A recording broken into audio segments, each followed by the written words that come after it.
Pemirsa, peran guru dalam proses pembelajaran, apalagi di tengah situasi pandemi, menjadi sebuah tantangan. Sejak diberlakukannya sistem baru di dunia pendidikan, para guru menolak menyerah dalam memberikan pelayanan optimal kepada para siswa melalui berbagai inovasi serta solidaritas.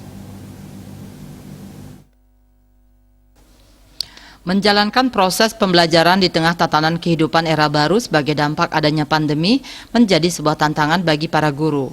Penyesuaian berbagai sistem, perubahan kurikulum, sampai dengan dituntut menguasai media daring tidak membuat para guru menyerah. Ketua PGRI Provinsi Bali Komang Artesaputra mengharapkan para guru menolak menyerah dalam menghadapi tantangan dalam proses pembelajaran di masa pandemi. Melalui berbagai upaya dan inovasi bertujuan agar para siswa tetap mendapatkan pelayanan belajar optimal dan berkelanjutan. Tentu kami berharap guru-guru menolak menyerah karena COVID dalam proses pembelajaran.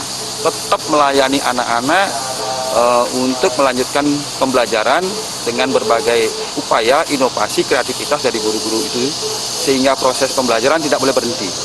Yang kedua, tetap menjaga solidaritas di antara kami guru-guru dalam organisasi Persatuan Guru Republik Indonesia. Jadi dengan solid dan solidaritas tentu kami berharap kekuatan-kekuatan akan terbangun baik secara pribadi, individu maupun dalam proses pembelajaran. Selain semangat pantang menyerah, rasa solidaritas para guru juga diperlukan. Hal ini sebagai salah satu cara memupuk ketahanan dalam menghadapi tantangan mengajar. Di masa pandemi, para guru juga sebagai tauladan kepada siswa dalam menjalankan prokes dengan baik. Juliana, Bali TV.